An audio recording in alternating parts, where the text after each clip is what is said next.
Very good morning, dear student. Today we do activity number 6 of page number 31. In which this activity we take a sheet of paper and to throw it toward a light bulb. ठीक है, आपने एक sheet लेनी है और bulb के सामने रख के उसको देखना है कि उसमें से बल्ब की लाइट पास हो रही है कि नहीं हो रही है. Okay, so next put a 2-3 drops of oil on a paper and spread it on a sheet of paper. Look again toward the light bulb. Throw that the portion of the paper on which the oil has been spread. Do you find that the bulb is more clearly visible than before? ठीक है, फिर आपको जो है bulb की light बिल्कुल more clearly जो है वो दिखाई देगी. But can you see clearly through the oil paper? क्या आप ऑयल पेपर के आर पार जो है वो आप देख सकते हो. Is everything on the other side of it visible? Perhaps not.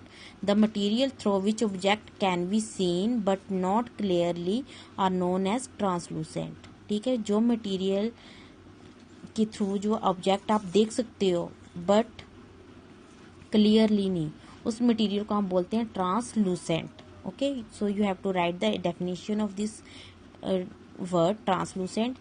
Remember the only patches on the paper when we tested food item for the presence of fat. जब हम किसी सब्सटेंस की फैट की टेस्टिंग करते हैं तो उसको हम पेपर में लेते हैं उस सब्सटेंस को और फिर उसको देखते हैं कि वो अपने पैचेस जो हैं वो उस पेपर के ऊपर छोड़ रहा है कि नहीं छोड़ रहा है. Okay, so that was translucent too. Can you think of some more example of translucent material? We can therefore group material as opaque, transparent and translucent. ठीक है, तो आपने हम देख सकते हैं कि जो मटेरियल, कुछ मटेरियल ओपेक हैं जो हमें धुंधले से दिखाई देते हैं, ट्रांसपेरेंट बिल्कुल पारदर्शी होते हैं, ट्रांसलूसेंट अगर उनके ऊपर हम ऑयल लगाएं उस मटेरियल को फिर वो थोड़ा सा ट्रांसपेरेंट होता है. That are translucent material. Paheli suggest covering the glass of a torch with your palm at a dark place. Switch on the torch and observe the other side of the palm. She want to know whether the palm of your hand is opaque, transparent or translucent. ठीक है, तो वो अपने hand को देख रही है कि एक टॉर्च आपने जलाई, ठीक है, ऑन की है, उसके आगे हमने अपना हैंड दिखाया कि वो ट्रांसपेरेंट है, ओपेक है कि ट्रांसलूसेंट है, उसके आर पार जो है लाइट जा रही है, कम जा रही है कि नहीं जा रही है. Okay, so we learn that the material differ in their appearance. सारे मटेरियल जो है वो एक दूसरे से डिफरेंट होते हैं देखने में. And that way they mix in water or other liquid. They may float or sink in water or may be transparent.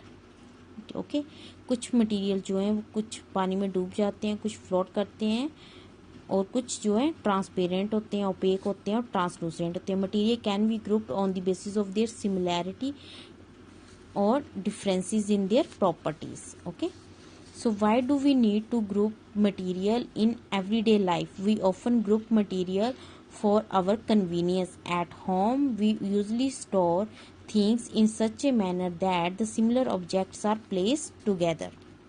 ठीक है, हम अपने घर में जो चीज़ों को इस तरह अरेंज करते हैं कि जो चीज़ें एक ग्रुप में आती हैं, जैसे कोई पेपर वर्क की चीज़ है तो हम एक साइड पे रखेंगे, अगर कोई बुक्स हैं तो वो एक साइड पे रखेंगे, जैसे ग्रोसर होता है. Similarly, grocer usually keep all the biscuit at one corner of his shop and all soap at another corner, while grains and pulses are stored at some other place. Okay, so there is another reason why we find such group useful. ठीक है, तो ऐसे grouping करके material रखने हमारे लिए ही useful होता है, हमें इजीली आसानी से जो है मटेरियल मिल जाते हैं. Dividing the material in group make it convenient to study their properties and also observe any pattern in these properties.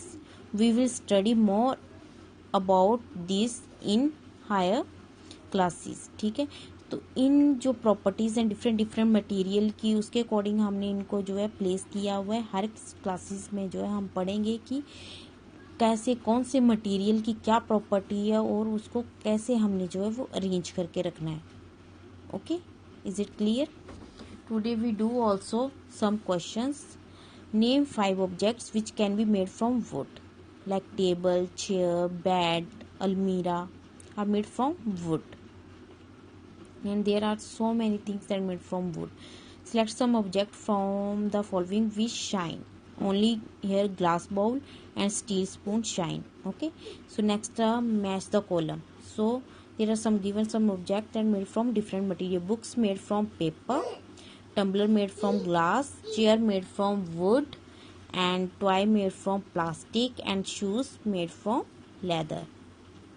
Okay, so today we do only these 3 questions. So you have to write down these 3 questions in your notebook. Okay, I have also sent the notes of these questions in group. Okay, have a nice day. Thank you. As possible, so all students watch these videos and understand this chapter. Okay.